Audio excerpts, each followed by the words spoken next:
Y entonces tenemos que tener cuidado porque cuando uno ve los medios de comunicación, las informaciones y todo se nos pega a todos, que la muerte es algo terrorífico, algo tremendo, algo que hay que huir, algo que es tremendo porque es lo más que tienes, es lo único que tienes. No es así.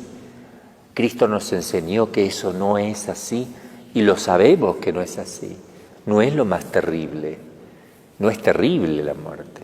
Sí puede dar miedo porque no estamos acostumbrados, son realidades distintas, nuevas, que se pasa una vez pero nadie tiene esa experiencia para contarla, digamos, ¿no? Y entonces, sí la tiene Cristo, que la pudo contar, se apareció, ¿verdad? Resucitado.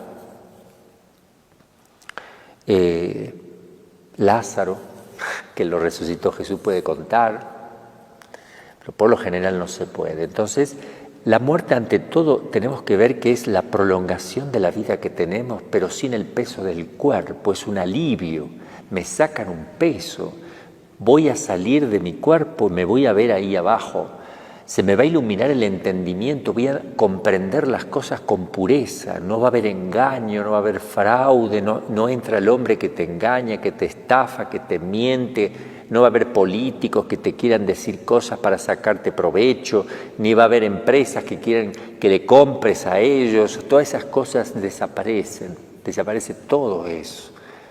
Nos encontramos con el amor, un tremendo, profundo y grandísimo amor que nos va a invadir y un conocimiento pleno de la verdad hasta tal punto que vamos a conocer perfectamente todo lo que sucede, toda la vida nuestra, todo en un acto. Allí no va a haber forma de engañarnos ni de engañar a nadie. Allí aparece la verdad objetiva. Entonces, hay muertes buenas, santas, y hay muertes no santas. Eso es distinto.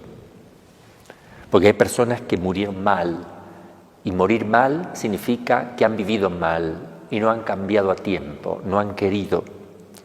Tenemos un ejemplo de una muerte tremenda, que la voy a leer, y después voy a leer una hermosa muerte, para que veamos cómo depende mucho de la vida que uno lleva, cómo va a morir después.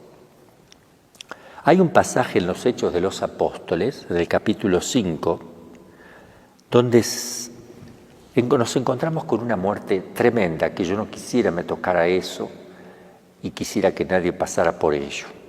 Pero lo cuenta aquí San Lucas, que ha pasado con San Pedro y algunos apóstoles. Resulta que en la primitiva comunidad cristiana empezaron a vivir, a hacer experiencia de vivir en vida comunitaria, poniendo los bienes en común para los que necesitaban, los que más tenían ponían, todos ponían lo que querían, si uno quería poner todo, ponía todo. Estaba en la libertad de uno que quería poner para el servicio de todos. Algunos ponían todo y querían vivir humildemente, pobremente, otros ponían solo un poco, pero sabían, porque ellos decían, yo pongo la mitad nada más, ok, no hay problema, tú eliges lo que quieras poner, hay libertad en eso. Pero hay un matrimonio que vendió una posesión grandísima, un terreno grande, y fue a depositar las cosas a los pies de los apóstoles, haciendo entender que daban todo. Ellos podían haber dicho, solo damos la mitad y no había problema, pero mintieron. Tal vez para que después lo ayuden más, o por miedo a quedarse sin nada, o simulando que eran buenos cristianos, católicos. Y dice así el texto. Pero cierto hombre llamado Ananías, con Zafira, su mujer, vendió una posesión y retuvo una parte del precio, siendo sabedora de ello también su mujer, y llevó el resto a depositarlo a los pies de los apóstoles. Pedro le dijo, Ananías, ¿por qué se ha apoderado Satanás de tu corazón, moviéndote a engañar al Espíritu Santo, reteniendo una parte del precio del campo? ¿Acaso sin venderlo no lo tenías para ti? y vendido, ¿no quedaba a tu disposición el precio para entregar? ¿Por qué intentaste hacer tal cosa?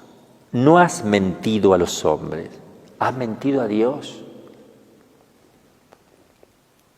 Al oír Ananías estas palabras, cayó por tierra y expiró, murió. Se apoderó de cuantos lo supieron un temor grande.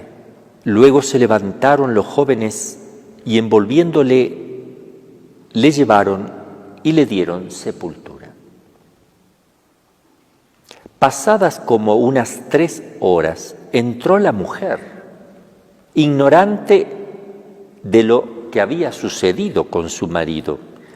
Y Pedro le dirigió la palabra: dime si habéis vendido el campo en tanta cantidad. Ella dijo: sí, en ese precio.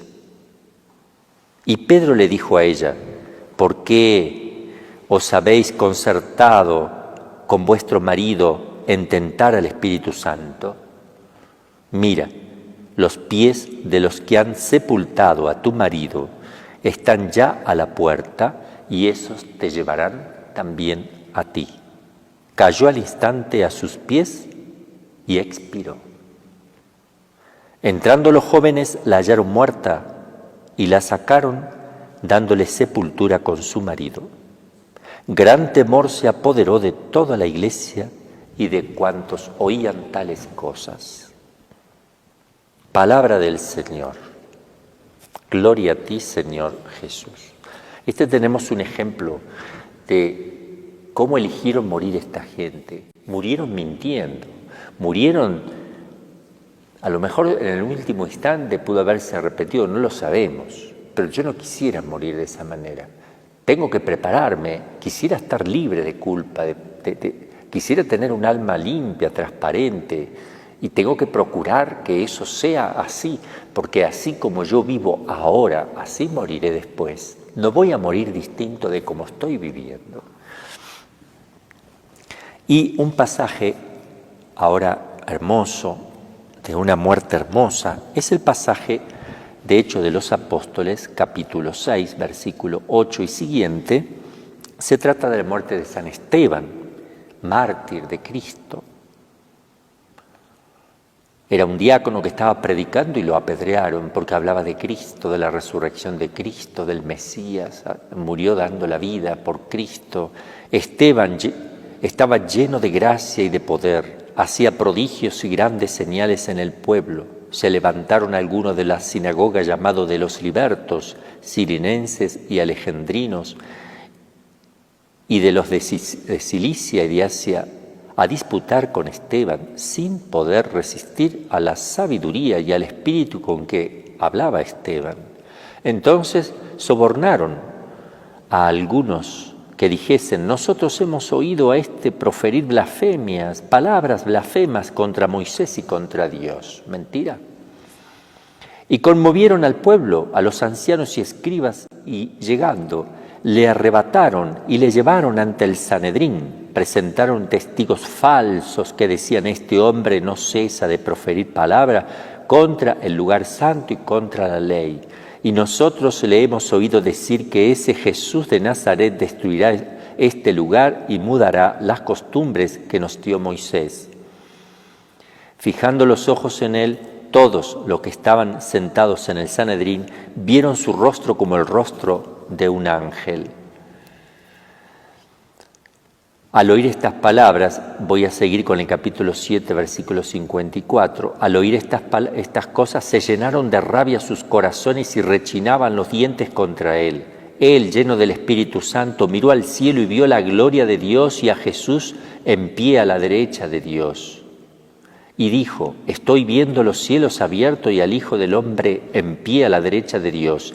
Ellos, gritando a grandes voces, se taparon los oídos y se arrojaron a él y lo echaron fuera de la ciudad, le apedreaban. Los testigos depositaban sus mantos a los pies de un joven llamado Saulo, y mientras se le apedreaban, Esteban oraba diciendo: Señor Jesús, recibe mi espíritu. Puesto de rodillas, gritó con fuerte voz: Señor, no les imputes este pecado. Y diciendo esto, se durmió. Se durmió, dice la Escritura. Saulo aprobaba su muerte. ¿Por qué dice palabra del Señor? Gloria a ti, Señor Jesús. ¿Por qué dice se durmió en el Señor? Porque murió santamente. A los que morían santamente se les decía antiguamente, y eso consta también en las catacumbas escrito: se durmió en el Señor tal fecha, se durmió. Porque si morían santamente, la muerte es como una dormición. En cambio, si uno vive en pecado y muere en pecado, la muerte no es como una dormición, es como un tormento. La muerte es tremenda. Bien, entonces